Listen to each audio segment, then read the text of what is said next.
Spoilers. June 4th surprises, Carly's romance, Joss and Vaughn's heat, Molly and Cody's encounter, and Trina's crisis. The episode opened at the Quartermain estate, where Brooklyn finally returned from her OB appointment with Lois and Ned anxiously awaiting news. But what she dropped next wasn't just medical, it was explosive. Brooklyn, it's twins, but that's not the surprise. Brooklyn's shock wasn't just the number of babies, it was the possibility of different fathers. A phenomenon called heteropaternal superfecundation meant that each baby could have a different father, and Brooklyn confirmed she'd had brief romantic encounters with Chase and Cody within a similar time window. Chase, believing he was the only possible father, was blindsided.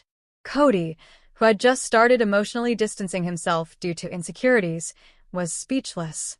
To make matters worse, Lulu, who had just returned from rehab, confirmed that she witnessed Brooklyn and Cody together around the conception date. Brooklyn, meanwhile, admitted she'd kept this quiet because she was afraid of losing both men. Lois, to Brooklyn, you have to tell them both the truth. These babies deserve it. As tensions rose, Chase stormed out. Cody followed quietly and Brooklyn stood alone, holding the ultrasound photo, realizing she may lose both loves of her life. Elsewhere, Jocelyn was stunned when Dex, after weeks of emotionally withdrawing, pulled her into a candlelit room at the Metro Court penthouse.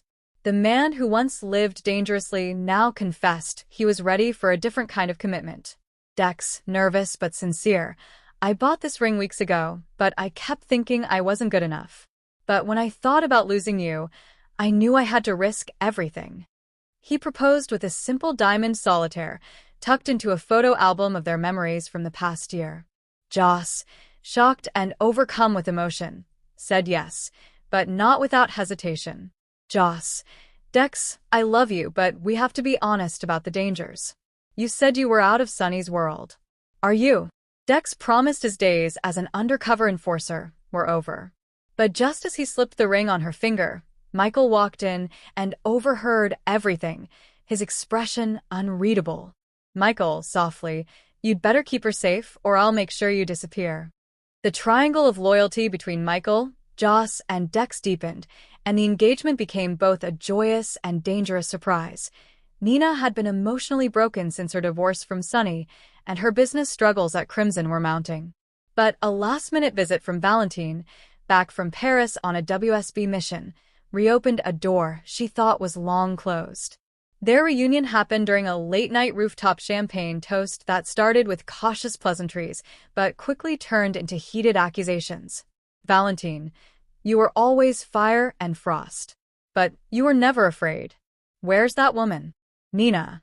She burned herself out loving Sonny. I don't have anything left. Valentine then took her hand and whispered, then let me help you reignite. What followed was a kiss that ignited months of dormant passion. But they didn't realize they were being watched. Drew, who had started growing close to Nina after their shared courtroom trials, was on the neighboring rooftop, watching their reunion unfold.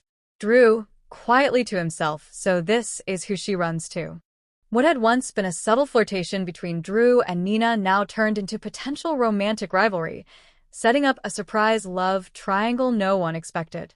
In the most heart-pounding storyline of the night, Trina was seen preparing for the Jerome Gallery's reopening, a project she poured her heart into after grieving Spencer's presumed death. But as she gave her final speech, the lights dimmed, and Spencer Cassadine walked in, very much alive. Trina, shaking, in tears, no. This can't be real. Spencer. It is. And I came back for you. The crowd gasped. Trina rushed to him, and their reunion was explosive, emotional, raw. But when Spencer dropped to one knee and proposed with his late mother's ring, her world turned upside down again.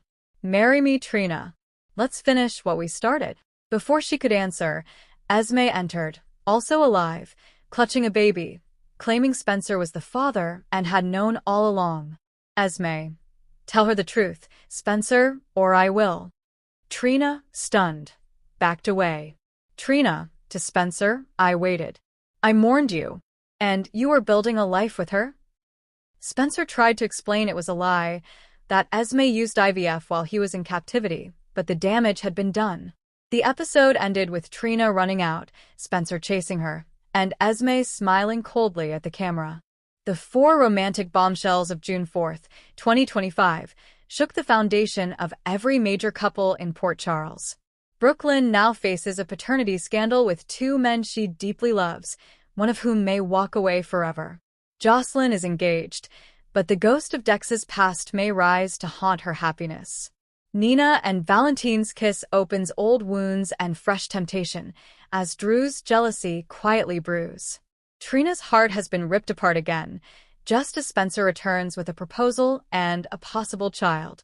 DNA test drama for Brooklyn's twins could spark an all-out custody war.